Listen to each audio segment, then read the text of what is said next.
Hi y'all, it is April 8th, which is the last day of Lent and the last day of me being a vegan, and I am so excited. I can't even put it into words how excited I am.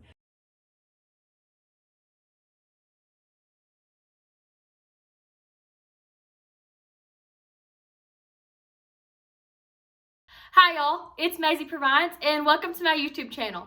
I am all smiles today because Lent is officially over, which means I am no longer vegan and I am so pumped. So this week's video is going to be a little bit different than the past couple of videos. I don't really have a lot of footage from this past week because it was relatively uneventful, except for the fact that, it was the longest week of my life, it seemed like.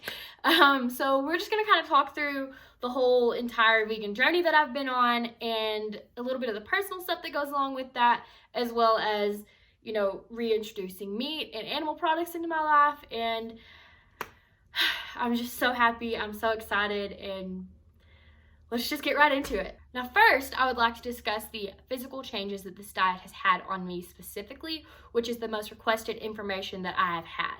And there's definitely a pro and there's definitely a whole lot of cons.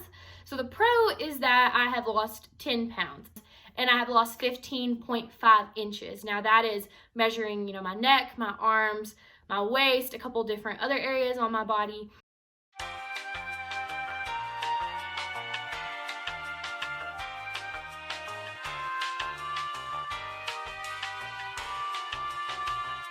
So that's been great that I've lost some weight and I'm definitely looking a little bit better as far as weight goes, I guess you would say. But then we get to the cons, which is a list that is seemingly endless. And the cons would include the fact that my hair is falling out way more than it ever has because of lack of protein. My hair is breaking off way more than it ever has because of lack of protein. My skin, it's not really cleared up. It's kind of stayed at a consistent small breakout, and I think that that's because I have increased my sugar intake way more than it was before because, I'm eating different things to get different proteins, and different recipes call for sugar, things like that, which I know could be avoided. However, for me specifically, my face is breaking out. Another major con of this whole entire experience is that my grocery bill more than doubled. Now, I know whenever I started this whole journey and I told everybody how much I spent on groceries, average of $35 a week, people were a little shocked by that, but it grew so much in the short span of 6 weeks. I think the most I ever spent on groceries was about $100 just for myself, and the least I ever spent was about $65 just on myself. And that was a big eye-opening experience to me, is how expensive being a vegan actually was for me personally. There may be some people out there who do it, very cost effectively, but for me personally, it was super expensive. I know I've mentioned this before, but another con is definitely my low energy level. The first week I was doing okay, and then it plummeted, and then it came back up, and then it plummeted again, and it was kind of like, a yo-yo or a teeter-totter situation where I would have really, really, really good energy, a little bit less than normal, but I'm a pretty high energy person, so we'll say on like a 7 out of 10, but then it would plummet to like a negative 10 out of 10, and that was terrible. I felt like crap. Y'all have heard me talk about it 6 times in this entire experience, and it was terrible. Now, I would like to shift gears a little bit here and talk about how this vegan experiment affected me personally. And the first thing that I want to talk about is the amount of connections that I have made with vegans over the course of 6 weeks. So because I've been using the hashtag vegan, hashtag plant-based, hashtag alternative proteins, things like that, more people have reached out to me personally, not just through comments and likes, but in my direct messages on Instagram and Twitter and even Facebook, to tell me, hey, we're really interested in what you're doing, and kind of offer me some advice, maybe swap some recipes back and forth. But then, they always ask the question of, okay, so I've looked through your profile, I've, read some of your blogs.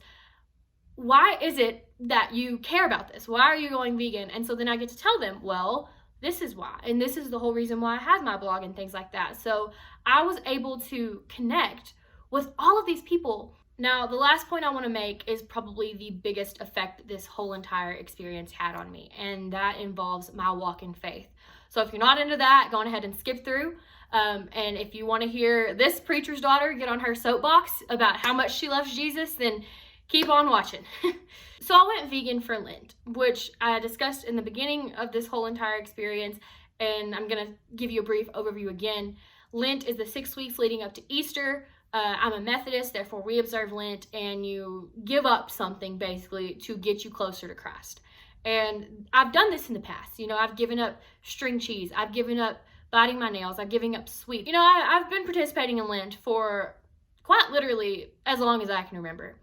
But this year was a little bit different, and I think it was because it was just so extreme, which made me realize the sacrifice that Jesus Christ gave for me and everybody who's watching this. And no, I'm not comparing going vegan for 6 weeks to crucifixion. Let's just stop right there on that one. But, you know, if it was that hard for me to just go vegan for 6 weeks, imagine how hard it would be to have giant railroad spikes driven through your wrists and through your ankles, and have a crown of thorns shoved on your head, and being given vinegar to drink, having hundreds of people below you mocking you, not appreciating what you're doing for them in the slightest, and just doing it anyways. Imagine how hard that would be. If it was hard for me to not eat a steak for 6 weeks, I can't even imagine how hard that would be. And it made me so much more grateful for the love that the Lord has for me, and so much more grateful for the sacrifice that Jesus Christ gave for me. And I think that's the biggest takeaway from all of this, is that I grew stronger in my faith because of this. And it was hard, and at times it sucked, and I wanted to give up. But I did it, and because of that, I was able to better understand just how much the Lord loves me and anyone who's watching this. So to wrap up that small testimony that I just gave y'all, I would like to leave you with one thought. It's Friday, but Sunday's coming. If you don't get that reference, I'm going to put a link in the description box below. Take a couple minutes out of your day to watch the video so you can understand it, because it is so joyful and enriching, and it's enlightening. It makes me feel a lot better. I watch this video even outside of the Easter season. But again, it's Friday. The Sunday's coming. Now I would like to insert a couple clips of me actually getting to eat animal products again. I am so happy that this is a thing now, and it's a great experience. And I had a breakfast burrito and some bacon for breakfast. It was great, the most Texan breakfast I could think of. And tonight we're gonna have steaks. This weekend we're gonna have some barbecue, and I'm excited. So here's some clips of that. Good morning. It is about 10:30 a.m. on Thursday, April 9th, which means Lent is officially over. And I just picked up my breakfast from the bakery over here in Big Timber. I am so excited to eat it. I'm probably gonna cave in the 5-minute drive it's gonna take me to get to Lane's house, but I made it, y'all. So we're gonna get a little unboxing action of my first meal as a meat eater again.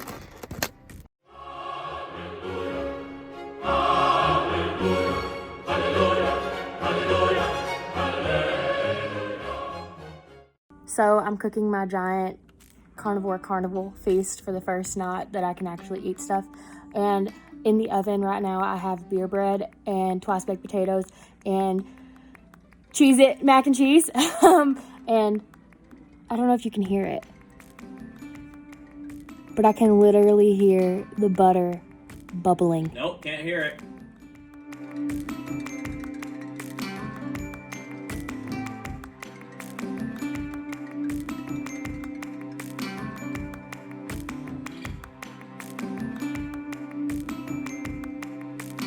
Well, that's it for me today, y'all. Thank you so much for watching, and thank you so much if you followed along through this entire series. Whether you're eating a plant-based diet or a carnivorous diet, be sure to thank an agriculturalist, because they're the reason why your belly's full. Thanks.